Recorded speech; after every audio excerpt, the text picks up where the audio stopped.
En la clase pasada vimos básicamente a galaxia, lo básico que tiene que ver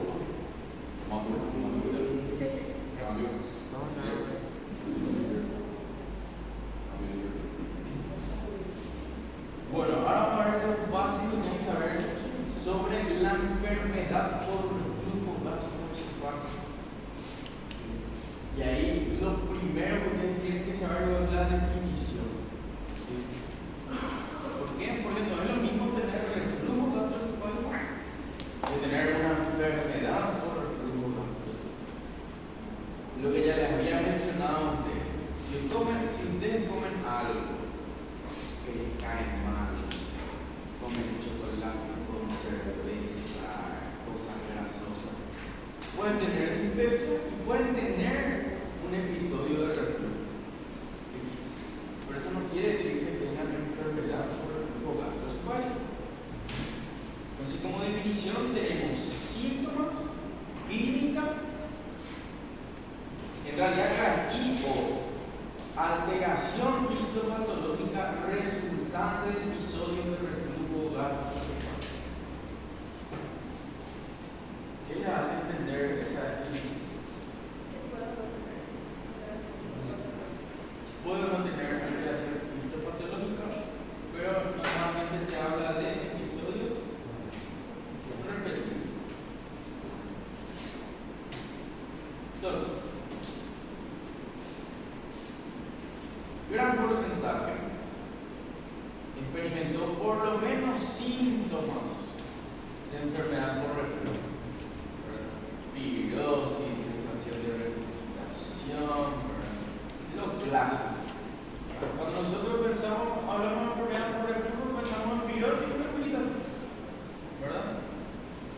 ¿Y qué más piensan?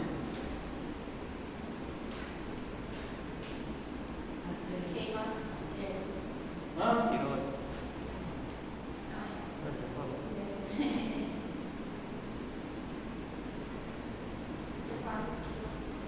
¿Qué más son pirosis?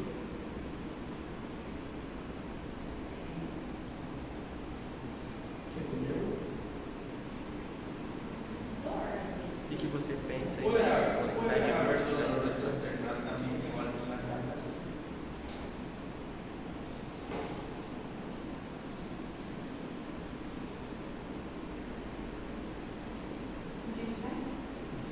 Puede llegar a haber disfagia dependiendo del grado de reflujo. Depende del grado de reflujo. La disfagia. ¿Cómo? Disfagia. ¿Qué más?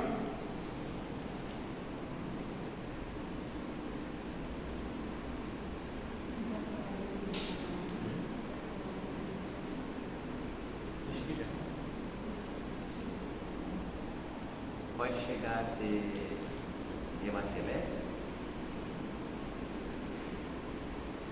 Ou, sei lá, sair sangue de alguma forma?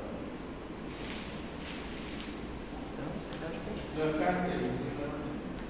Además, si te habla de un grado activo agudo, normalmente por complicación más frecuentemente de úlcera, varices, lesiones en las mucosas, por cambio de presión brusca, como malo de hueso o verdad. Pero es muy difícil una enfermedad por reflujo que dé hemorragia digestiva algo. Tos. Por la regurgitación. Entonces, si hay tos, quiere decir que puede haber neumonía por broncoaspiración, neumonitis y luego neumonía. Y si tiene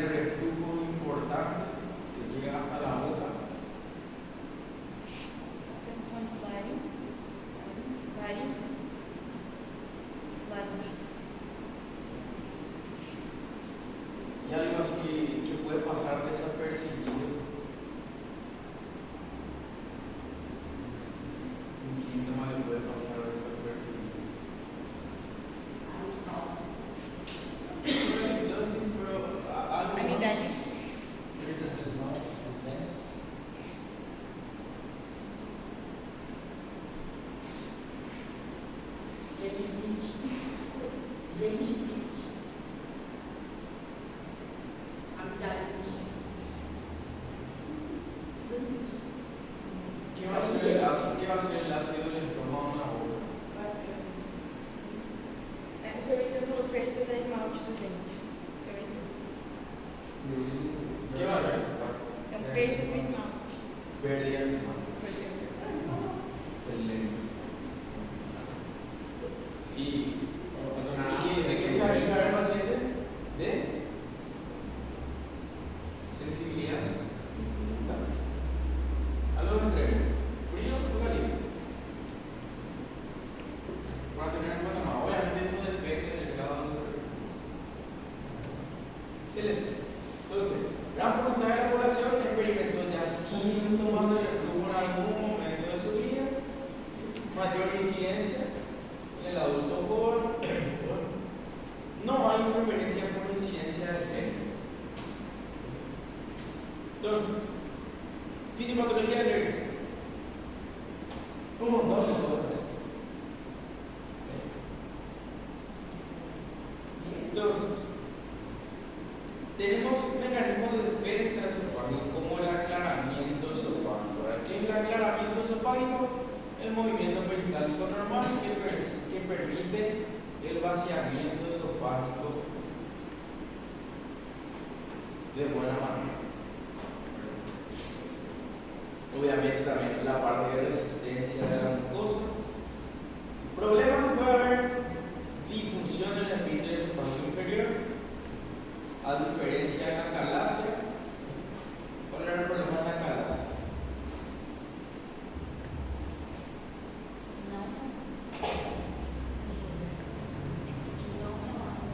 Que no relaja, ¿verdad? Aumento de presión.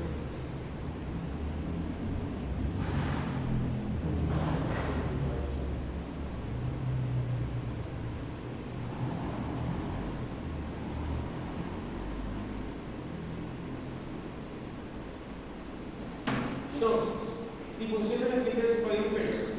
Puede haber relajación transitoria permanente del esfínter esofágico inferior, ¿sí? O aumento transitorio de la presión intraabdominal que supera el esfínter esofágico inferior.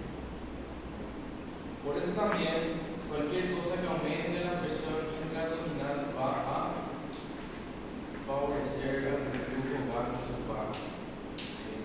Por ese aumento de presión. Otro problema que puede haber: retraso en el vaciamiento gástrico. Queda más tiempo contenido gástrico en el estómago.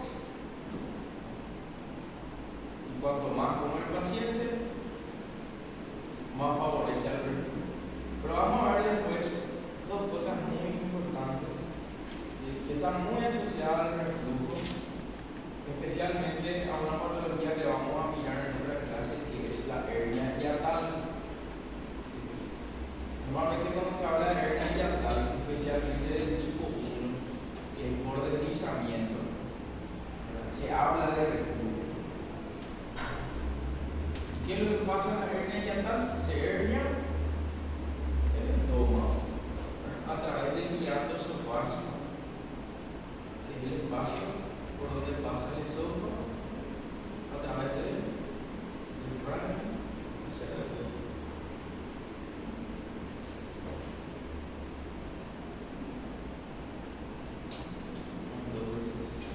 ¿Qué te pasa? ¿Qué te molesta? ¿Por qué siempre me estás sufriendo?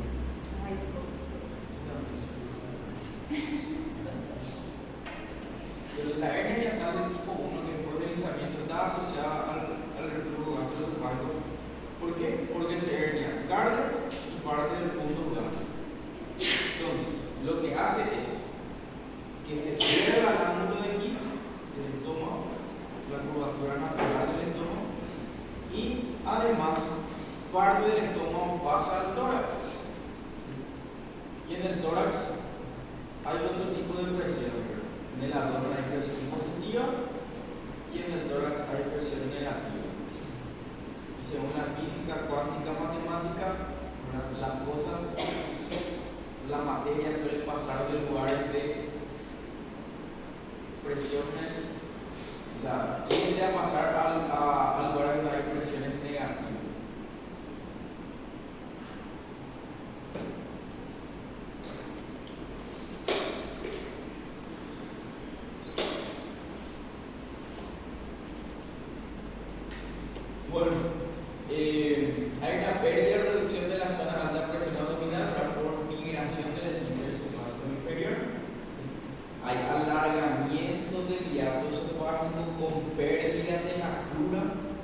obstrucción del esfínter cefálico inferior y puede haber atrapamiento del contenido gástrico en el saco herniano. Pero principalmente es por que el estómago se hernia, hay cambio de presiones y se pierde la curvatura natural del estómago por debajo del esfínter cefálico. Eso todo favorece al reflujo. Bueno, obesidad también puede estar asociada. Hay aumento de la presión intragástrica y gradiente de presión gastroesofágica. Puede estar asociada a la incompetencia del esfínter esofágico inferior. Y vamos a ver también que esto se modifica con alguna sustancia que le va a aparecer por después. ¿Sí? O puede tener aumento de frecuencia de relajaciones transitorias del esfínter esofágico inferior. Entonces, el problema es esfínter y el problema son las presiones que se manejan. ¿Qué? Las presiones que se manejan, tanto en el abdomen como en el tórax.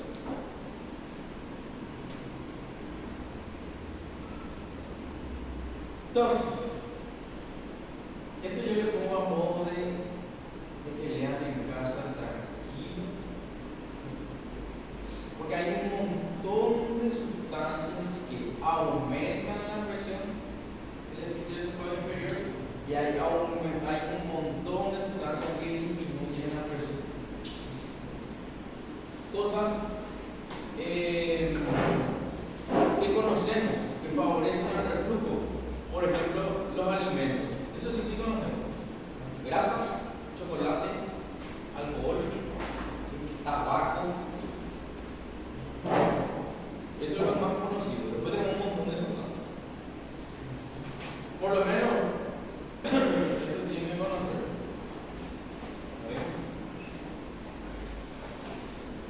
¿Por qué tienen que conocer esto sí o sí? De acordo com o paciente chega na urgência, vamos perguntar o que ingeriu. Se encaixa dentro. No necesariamente. Lo más importante es lo que tienen que conocer eso.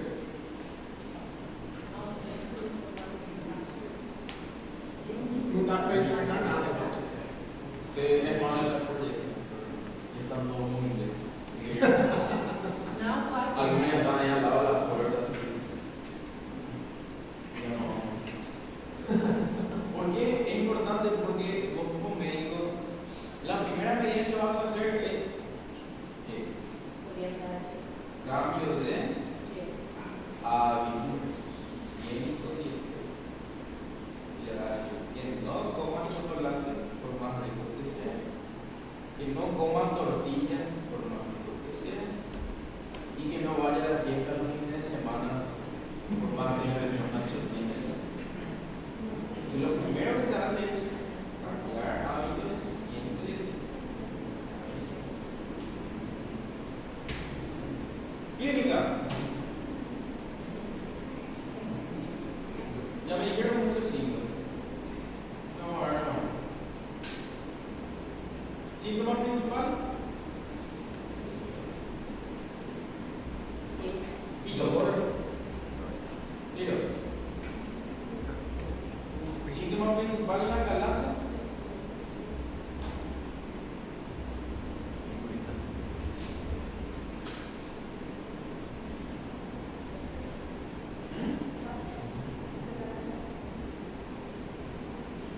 Síntoma principal de la calasa.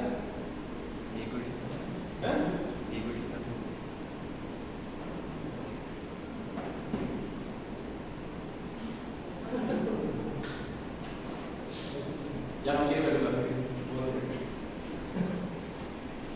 ¿Qué dijimos la vez pasada?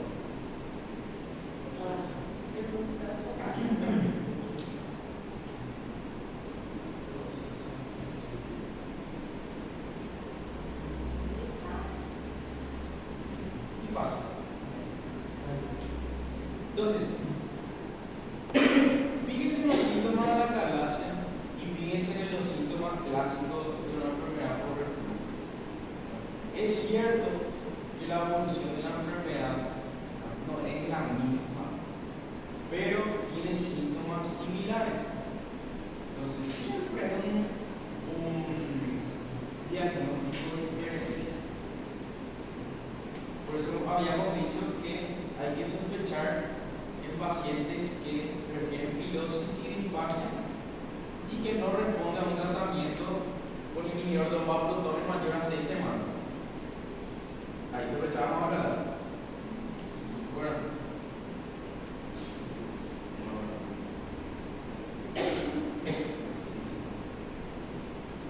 La foto de ustedes no se acuerdan que vimos una práctica de fin de semana.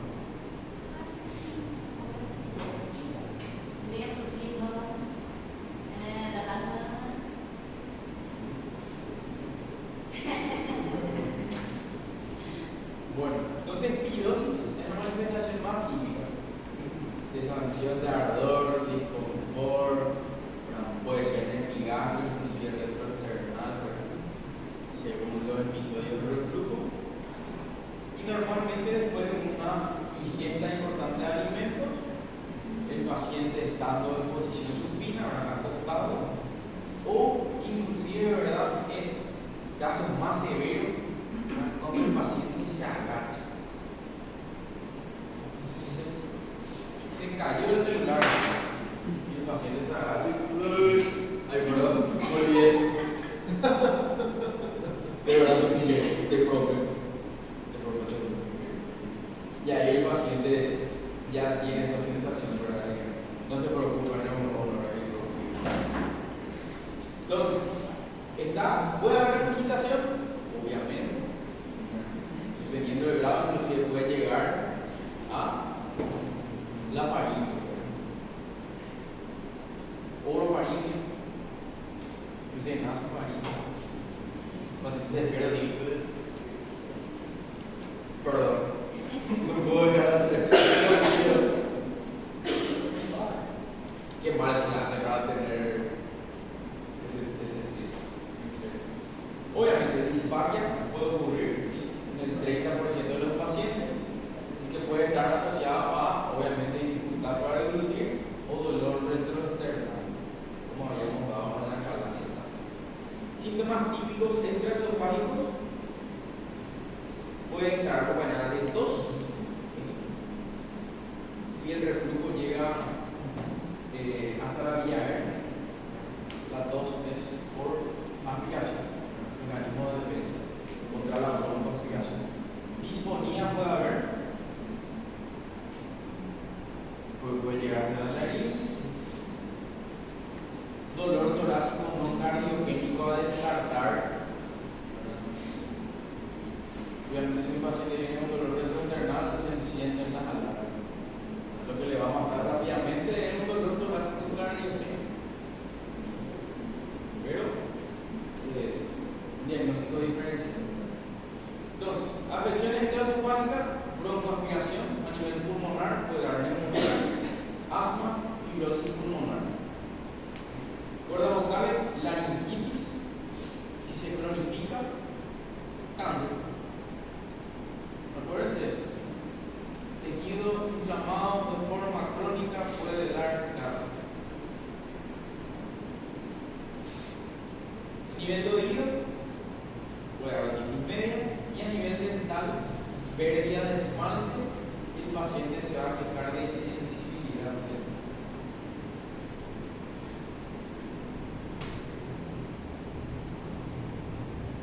Esto nada más para el repaso. Diagnósticos diferenciales. ¿Me pueden decir por lo menos 15? ¿Me pueden decir? Diga 7. FAR.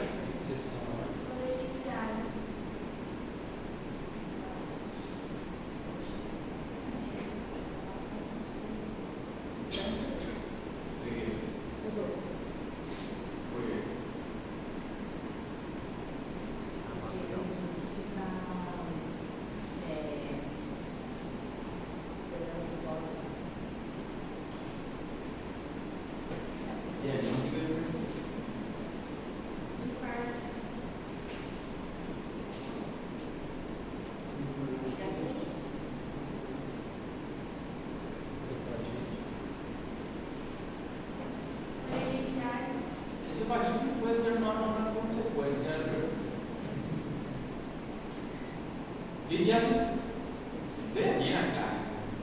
Lidia, así son los del décimo semestre. Le hago preguntas y todavía te están haciendo. Los del fondo siguen. ¿Saben que yo a veces doy la clase y obviamente los que están acá enfrente no me entienden? Entonces doy la clase y de repente me quedo callado. Y les miro. 5 minutos me quedo callado. Y todos los atrás. Todos están desaceados. Bueno, si vamos por sintomatología clásica y anatomía, realmente podemos tener un montón de diagnósticos diferenciales. Si vamos a ser muy chiquitos. Obviamente, acalasia, colelitiasis. Obviamente no es el 100%, obviamente el tipo de dolor y la característica del dolor es diferente. Infarto agudo miocardio, cáncer esofágico, puede ser alteración en la motilidad esofágica, espasmo esofágico, esofagitis en comunicación, úlcera gástrica, gastritis aguda, gastritis crónica, asociación con pylori, hernia hiatal, marrotación intestinal, alteración de motilidad intestinal, síndrome intestino irritable, enfermedad pulmonar. Sí, exactamente 3. Entonces, ¿cómo se hace el diagnóstico?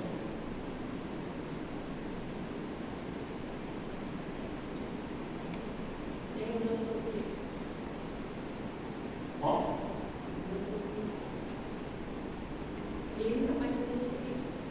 Imagínense que yo soy un señor de 50 años.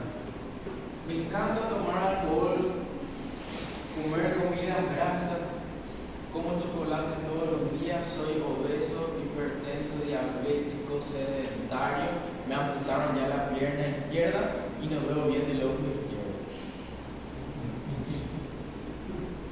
Y me voy a consultar, porque lo único que me molesta ahora, a pesar de todo eso que tengo, es que tengo pirosis y sensación de que me quema acá, doctor. Mi pecho a veces me quema.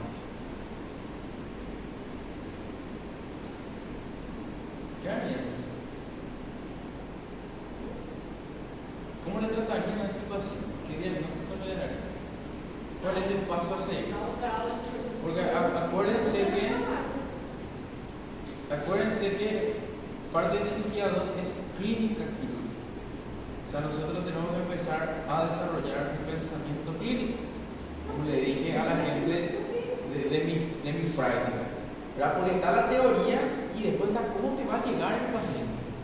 El paciente va a llegar con pirosis y regurgitación, y vos como médica, ya van a ser médicos dentro de un año, ¿cómo le vas a tratar? ¿Cómo le vas a dirigir? Y si vos sospechás una enfermedad por reflujo, ¿cuándo vas a pedir una endoscopía? La endoscopía hace el diagnóstico. ¿Hay tratamiento farmacológico o hay tratamiento quirúrgico? Esos son los pasos que tenemos que seguir ahora en clínica. Agarrar toda la teoría que nosotros ya solamente dijimos en cirugía 1 y tratar de... Porque lo clásico que queremos hacer como estudiantes es: viene un paciente con pirosis y rehabilitación y le voy a pedir una endoscopía.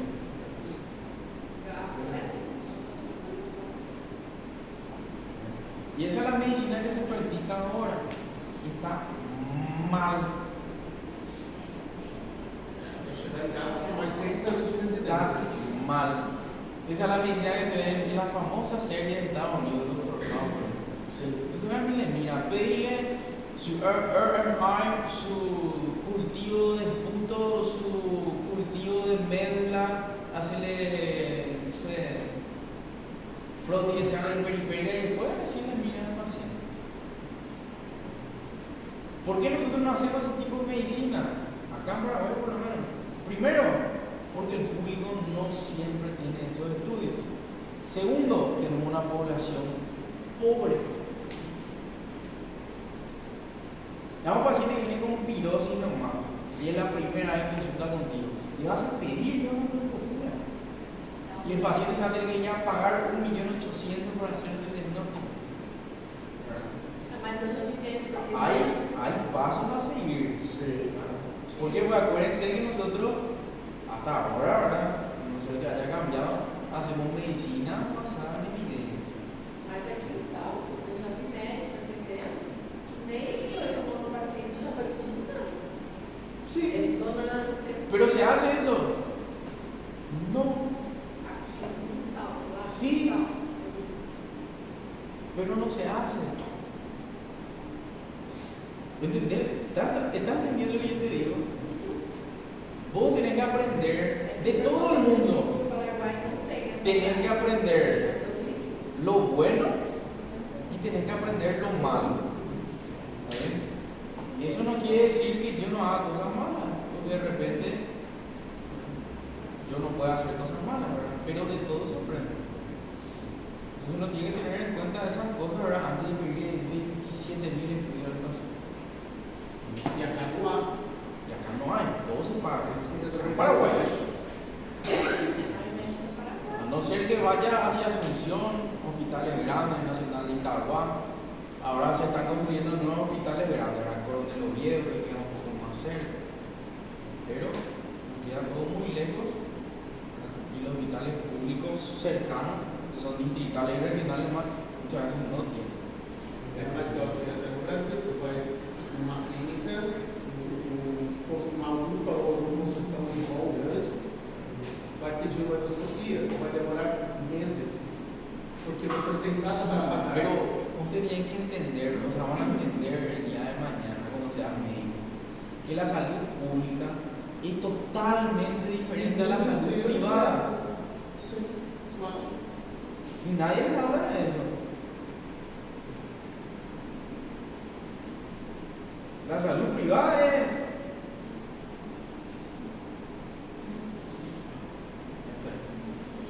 Entonces, si viene así un paciente con pirosis y rectificación y ustedes están apurados, bueno, ¿solés tener pirosis? Sí, te dice. Rehabilitación, sí. ¿Y cuándo tenés? Y cuando tomo alcohol al día siguiente o como mucho. O que come? ¿Mm? O que come, né? Y yo como de todo, todo, decía así. Ah, não. Ah, mas...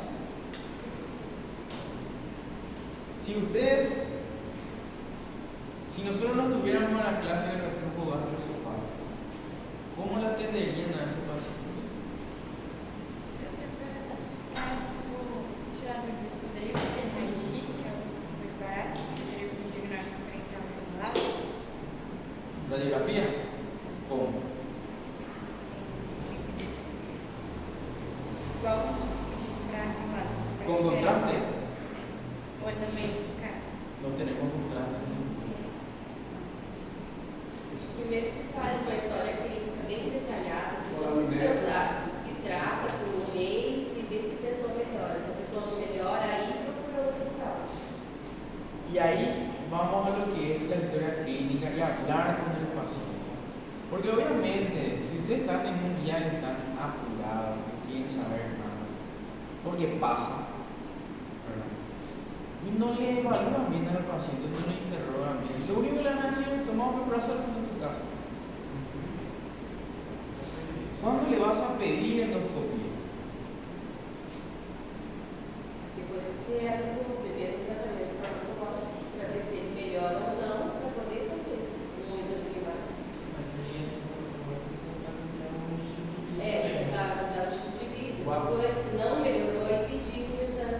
Esa es una opción, ¿verdad? Iniciar el tratamiento farmacológico y ver si mejoran o no los síntomas. Y segundo, si tienes síntomas muy obvios, ¿verdad? O muy sospechosos o de alta sospecha, Mas por enquanto a gente só está falando que tenga que ver con la cronificación, ¿verdad? De su pirosis y su reflujo, y Y otra cosa que tenés que descartar o sospechar, Rogatório. úlcera. É o tempo, né? Úlcera asociado al Helicobacter pylori. Entonces, realmente, ¿verdad? El primer estudio que probablemente le pidamos a este paciente, si decidimos hacer un estudio de imágenes y que más datos nos va a dar, es una endoscopia. Uma endoscopia. Tá, mas aí como que a gente faz diagnóstico diferencial de úlcera com enfermidade gastroesofágica sem uma endoscopia? Esa es una buena pregunta. Seguro. ¿Cómo vamos a hacer el diagnóstico de una úlcera? Vos vas a hacer con la endoscopia, pero vas a mirar directamente la úlcera. ¿Y cómo vos harías el diagnóstico? Porque en realidad se hace un diagnóstico indirecto por endoscopia de la enfermedad por reflujo gastroesofágico. Porque vos no podés ver el reflujo. Otra cosa es que vos al hacer la endoscopia constate que tenga una hernia hiatal. Ahí existe tu diagnóstico. Es una hernia hiatal que le está dando una enfermedad por reflujo gastroesofágico. Pero si no está asociado a hernia, no vas a ver cambio a nivel de la unión gastroesofágica. Vas a ver consecuencias del reflujo. ¿Cuáles pueden ser consecuencias del reflujo?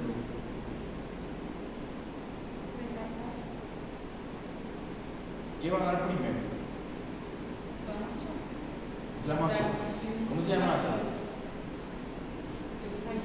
Esofagitis. Poder ver esofagitis. De acordo com o tempo que está o refluxo também, não? ¿Cómo? O tempo que está esse refluxo. Sí, depende del tiempo. ¿Sí? Porque cuanto más crónico es, ¿en qué se va a convertir esa metaplasia? O sea, esofagitis. Antes tiene un nombre específico, esa lesión, o ese cambio en el epitelio, esófago de Barré. Entonces, obviamente, si no está asociado a la hernia, por la endoscopía no vas a ver reflujo vos, pero vas a ver signos indirectos de que está habiendo reflujo por una esofagitis o por un esófago de Barré, por cambio a nivel de la mucosa esofágica. Mas nesse caso também vai ter aquele exame que é da calada, Poder ver una manometría esofágica, muchos datos no te va a dar. ¿Cuál es el gold estándar para el diagnóstico de enfermedad por reflujo? El estudio que te dice, este paciente tiene reflujo gastroesofágico.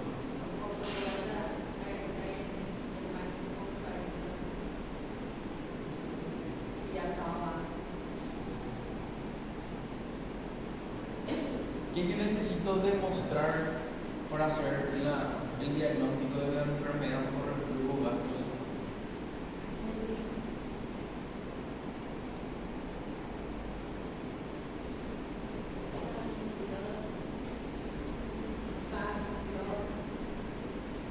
Demonstrar regurgitação. Para hacer el diagnóstico así 100%. Como dijimos, ¿verdad? En la calasia, ¿sirve la endoscopia? Sí. Pero para hacer diagnósticos diferenciales.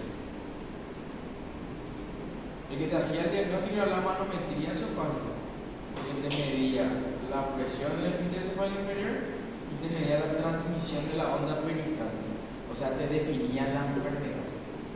Eu sei que tem também vários tratamentos de esofágico ativo.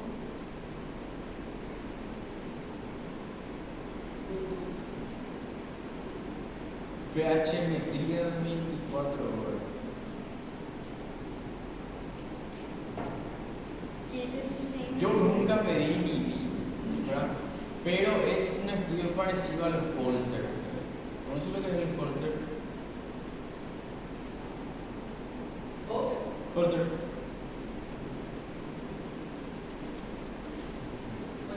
Un electro monitorizado por 24 horas.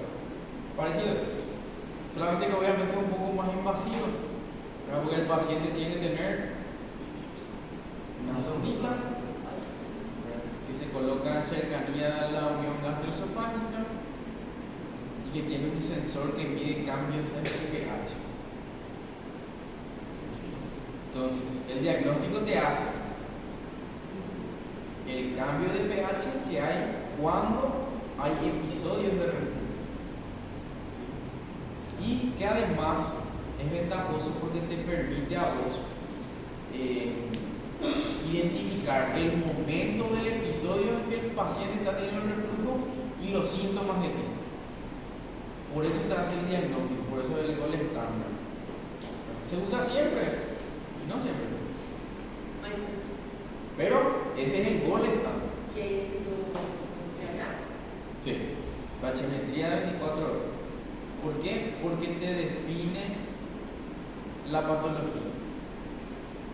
Te permite ver que el paciente tiene episodio de reflujo y te permite correlacionar esos episodios de reflujo con los síntomas que tiene. Mas, doutor, por exemplo, como que eu faço uma diferenciação sem endoscopia, se não tem endoscopia aqui, de tipo, diagnósticos diferenciais, por exemplo, uma úlcera. Una úlcera. Se não tem endoscopia, o que eu faço? Trato como que? ¿Cuál era la clínica de la úlcera? Não, eu sei que são, tipo, dolor, não pode ter, que é queimante e que vai aumentar depois que aumenta o trânsito gástrico. Mas o tratamento é diferente. E para diagnóstico é diferente. Uai, mas ele não vai antibiótico, vai? ¿Cómo? Na enfermidade gastroesofágica tem antibiótico? No. Então, tem que dar antibiótico, ainda mais se for para H. pylori. Si tenés Helicobacter pylori, sí. Daí, No tipo, todas las aí úlceras, eu no todas posso las pedir. úlceras son por Helicobacter pylori. Sim, mas eu posso pedir então, tipo, IgG ou de Helicobacter e aí eu. Bueno, Ah, entendi, tá bom, obrigada. por eso normalmente se le hace la terapia con inhibidor de dopamina. Porque todo debería mejorar con el inhibidor de dopamina. Y después lo que tienes. Entendi. Obrigada. Y además, acordate que esto es crónico. Y en la úlcera, acordate de la periodicidad que tiene. Al momento en que el paciente está tratando sintomático, Aí sempre vai acontecer, não tem, tipo. y acá siempre va a tener la misma molestia. Qual que é o exame que pede sem ser por endoscopia? Para diagnosticar a prova? ¿Cómo? Para saber se tem essa bactéria. Qual que pede? Y tenés varios métodos. Para hacer el diagnóstico del Helicobacter pylori, varios métodos tenés. É laboratório, cara. Tenés laboratorio, prueba del aliento. ¿Cómo? Qual o exame? Nossa, esse exame. Serología. Serología. Pero obviamente, ¿verdad? Normalmente no pedimos serología justamente por lo que vos decís. Todo el mundo pide la endoscopía. Entonces la ventaja de la endoscopía es que puede hacer biopsia y cultivo de esa biopsia. Y ahí ya crece el helicobacter. Entonces se hacen dos cosas. Pero si hay varias pruebas para hacer el diagnóstico de helicobacter pylori y iniciar su tratamiento. ¿Vale? Eso es todo.